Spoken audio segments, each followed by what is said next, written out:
Fergana, இங்க தமிழ்நாடு அரசியல் நான் வரேன் ரவிராஜா. தமிழ்நாடு அரசியல் களத்தை பொறுத்த வரைக்கும் நேரடியா ரெண்டு திராவிட கட்சிகளையும் சித்தாந்த ரீதியா நாம் தமிழர் எதிர்க்குது.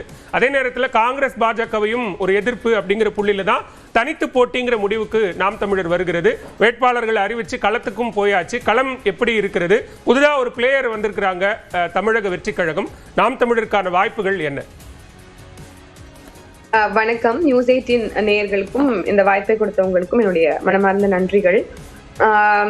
இங்க பலரும் இன்னும் கூட்டணி பேச்சுவார்த்தையே முடிக்காம இருக்கக்கூடிய இந்த சூழல்ல நாம் தமிழர் கட்சி முன்னோக்கி வேக பாய்ச்சல் எடுத்து போயிட்டு இருக்கு அப்படின்னு தான் சொல்லணும்.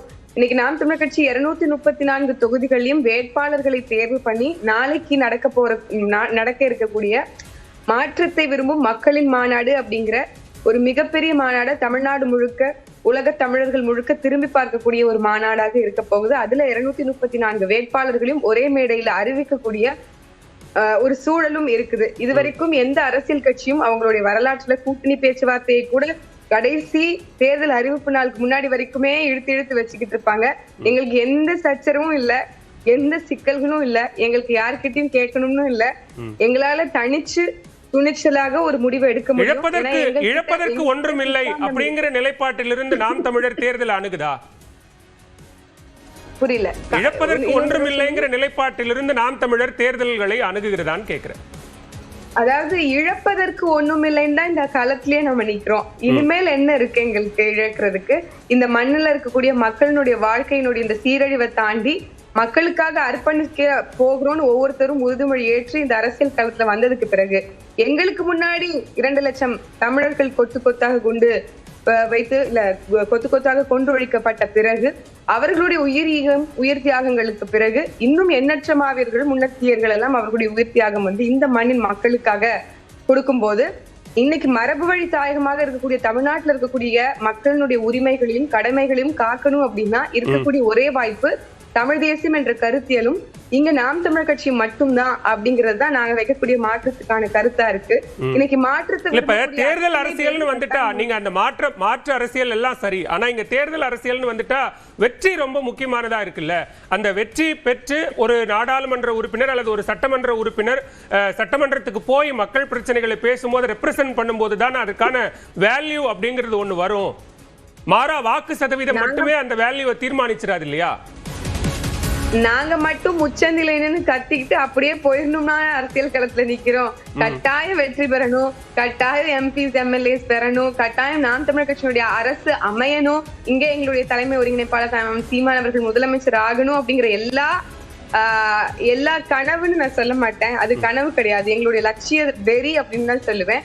அந்த லட்சியங்களுக்காகத்தான் இங்க இருக்கிறோம். அதை சார்ந்து இருக்கக்கூடிய எங்களுடைய அரசியல் நகர்வுகள் அதற்காகத்தான் களத்துல இருக்கும். ஆனால் யாரோட கூட்டணி வைக்கிறது அப்படிங்கிற ஒரு கேள்வி இருக்குல்ல.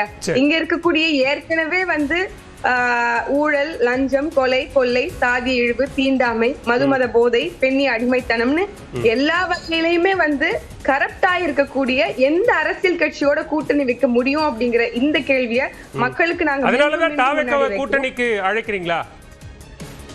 இல்ல, தாவேக்கா அவங்க ஆரம்ப காலகட்டத்துல அவங்க வரும்போது நாம வரவேற்றோம், அவங்க வாங்கன்னு சொன்னோம்.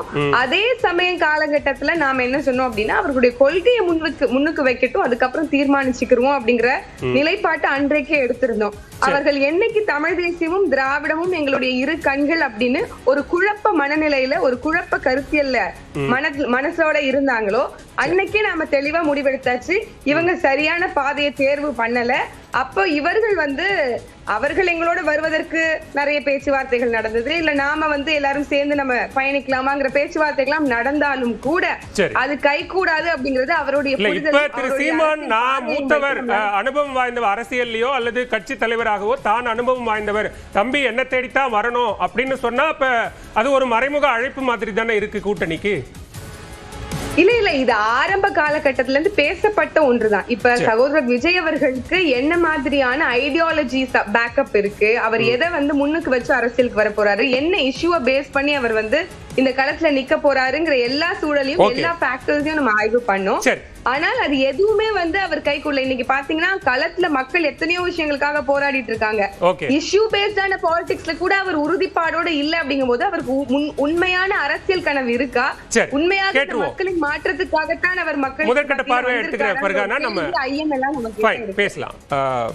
முஸ்தபா, இங்க எல்லாரும் ரேஸ்ல முந்தி ஓடிக்கொண்டிருக்கிறார்கள், முந்துவதற்கு முயற்சியாவது செய்து கொண்டிருக்கிறார்கள். தாவேகா என்ன பண்ணிட்டு இருக்கு? தாவேகா தான் முந்தி ஓடிட்டு இருக்காரு. எங்க எந்த இடத்துல இருக்காங்க? எல்லா இடத்துல தமிழ்நாடு முழுக்க மக்கள் மன்றத்துல ஒவ்வொரு வீட்டிலையும் தமிழக வெற்றி கழகம் இன்னைக்கு மரியாதைக்குரிய விஜய் அவர்கள் வந்து தமிழக வெற்றி கழகத்தை நோக்கி அவர் தலைவராக இருக்கிற கூட முதல் வேட்பாளர் அறிவிச்ச பின்னாடி மக்கள் வாக்களிக்க வந்திருக்கிறாங்க. விஜய் சொன்னாரு ஒரு வீட்லயும் ஒரு விஜய் இருப்பாங்கன்னு, அதை சொல்றீங்களா? இருந்துட்டு போகுது. நான் என்ன சொல்றேன் சார், விஜய் அவர்கள் சொன்னது வந்து பாத்தீங்கன்னா, நான் வந்து பார்ட்டி ஆரம்பிக்கிறதுக்கு முன்னாடியே தமிழக வெற்றி கழகம் தொண்டர் ஒவ்வொரு வீட்டில் இருக்கிறாங்க. நான் கேட்குறேன், விஜய் அவர்கள் இன்னைக்கு வந்து பார்த்தீங்கன்னா கூட்டணியை கூப்பிடவே இல்லையே, இந்த மாதிரி ஏன் திருத்தி பேசக்கூடிய நிகழ்வை நம்ம பார்க்குறோம். என்ன சார், முதல் மாநாட்டிலே ஆட்சியில பங்கு அதிகாரத்தில் பங்கு தரும் எங்களை நோக்கி வாங்கன்னு கூப்பிட்டது, அது அழைப்பு இல்லையா?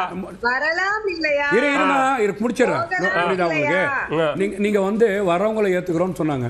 இந்த கட்சி ஆரம்பிச்சிட்டாரு, என் தம்பி துணை முதலமைச்சர், என் தம்பி வந்துட்டாரு, என் தம்பி வந்துட்டா நான் ஆடையும் மாடையும் எல்லாத்தையும் விட்டுட்டு ஆட்சிக்கு போயிருவான்னு சொல்லி சீமான் மாதிரி சொல்லல.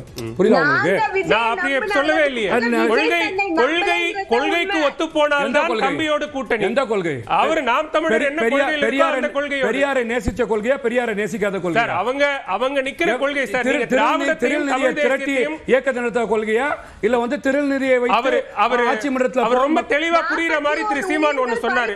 ஒண்ணே லெஃப்ட்ல நிக்கணும், இல்ல ரைட்ல நிக்கணும். நடு ரோட்ல நின்னா லாரி அடிச்சிடும்னு சொன்னாரு. என் தம்பி வந்தா துணை முதலமைச்சர்னு சொன்னாரு. யார சொல்றாரு? அது கொள்கையை அறிவிக்கிறதுக்கு சார் நான் கேக்குறேன், கூட்டணியே இல்ல களத்துல நிக்க போறேன்னு சொல்லக்கூடிய தமிழ் தேசம் போறக்கூடிய சீமான், நீங்க வந்து எதற்காக வந்து வானத்தை பார்த்து காத்து கிடந்தீங்க?